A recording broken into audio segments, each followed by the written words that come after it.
नमस्कार दोस्तों।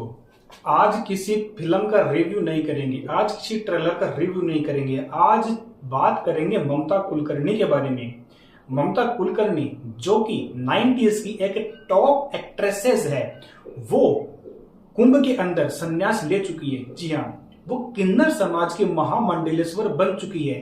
अब ये एक चौंकाने वाली बात है कि इतनी पॉपुलर एक्ट्रेस जो काफी पिछले पिछले काफी टाइम से गायब थी और अचानक से आती है और सीधे ही संन्यास ले लेती है, तो इसकी वजह से सब लोग चौंके हुए हैं। जब इनसे पूछा गया कि आपने अचानक से ऐसा फैसला क्यों किया, तो इसके ऊपर ममता कुलकर्णी ने बताया कि ये कुछ भी अचानक नहीं है, क्योंकि जब उन्होंने ये सब किया तो लोगों ने कहा कि आप महामंडलेश्वर बनने के लिए तो पहले तपस्या करनी पड़ती है, दीक्षा लेनी पड़ती है, लंबे समय तक आपको योग करना पड़ता है, संन्यास में रहना पड़ता है, ऐसा हर कोई थोड़ी ना बन जाता है।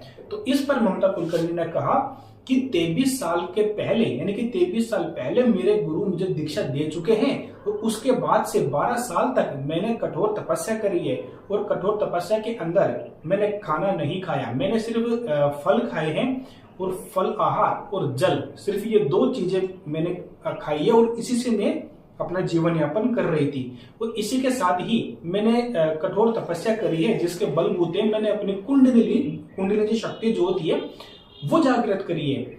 और इस कुंभ के मेले में मैंने ब्रह्मा, विष्णु और महेश, इन तीनों के दर्शन एक साथ कर लिए हैं। और उन्होंने मुझे ये आदेश दिया है कि जो किन्नर समाज होता है, किन्नर समाज के साथ में मिलकर के सनातन धर्म को आगे बढ़ाओ। अब ये ममता कुलकर्णी के बोल हैं कि क्या सच में उन्हें भगवान ने दर्शन दिया है या नहीं। इसके बाद में जब उनसे ये पूछा गया कि जब आपका पट्टाभिषेक हो रहा था तो उस वक्त आपकी आंखों में आंसू क्यों थे, तो इस पर उन्होंने कहा कि उस वक्त आंसू इसलिए थे क्योंकि अच्छा और बुरा दोनों हो रहा था। अच्छा इसलिए क्योंकि मैं अब एक सनातन के धर्म पर आगे बढ़ने वाली हूँ, और बुरा इसलिए क्योंकि मैं जीते जी अपना पिंडदान कर रही हूँ। मैंने पीछे जो भी मैंने कमाया है, धन शोहरत जो भी सब कमाया है, वो सब मैं छोड़ रही हूँ। तो इसलिए सुख और दुख दोनों की अनुभूति मेरे अंदर थी, इसलिए मेरी आंखों से आंसू आ रहे थे।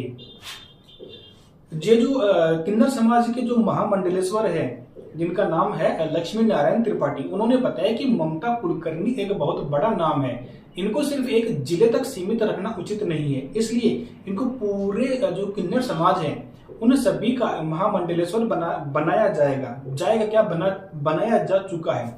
उनका पट्टा अभिषेक हो चुका है और वो जो 29 तारीख को शाही स्नान होता है वो अभी बाकी है, वो 29 जनवरी को होगा।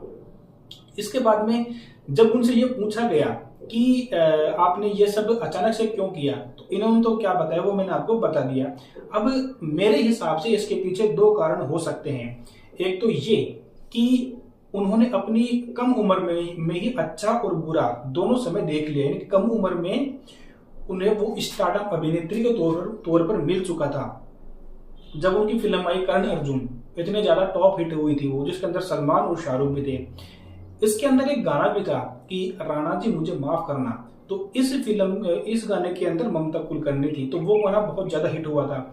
इसके बाद में क्रांतिवीर फिल्म आई नाना पाटेकर के साथ में, इसके बाद में सबसे बड़ा खिलाड़ी अक्षय कुमार के साथ में। तो इस तरह से हर टॉप एक्ट्रेस के साथ में ममता कुलकर्णी ने काम किया है, और ये युवाओं के बीच में काफी ज्यादा लोकप्रिय हो चुकी थी। 90s की मैं बात कर रहा हूँ, अब के तो बच्चे शायद नहीं जानते होंगे। और ये एक बार और सुर्खियों में आई थी जब इन्होंने टॉपलेस फोटोशूट करवाया था। तो इसी वजह से लोगों का ये कहना है कि ऐसी एक औरत जो मतलब बॉलीवुड से संबंधित ऐसे फोटोशूट करवाती है और जिसका नाम अपराध की दुनिया से भी जुड़ा हुआ है, वो कैसे सनातन धर्म में आकर सीधे ही महामंडलेश्वर बन सकती है। क्या ये कोई धर्म कोई मजाक थोड़ी है जो हर कोई आ रहा है और कुछ भी बने जा रहा है।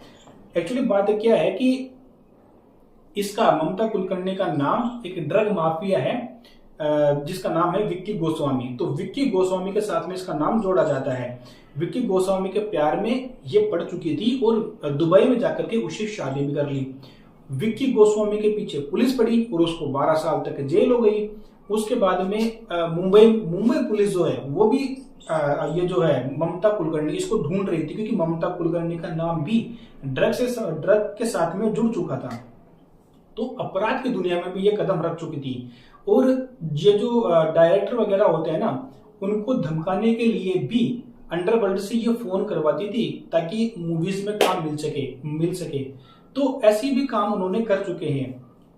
अभी ये दो कारण हो सकते हैं, क्योंकि एक कारण ये भी हो सकता है कि ममता कुलकर्णी जो है वो अपनी छवि सुधारना चाहती है। वो जानती है कि पिछले जो भी चीजें हुई है उनसे मेरी छवि खराब हो चुकी है, तो छवि सुधारना भी एक प्रोपेगेंडा हो सकता है।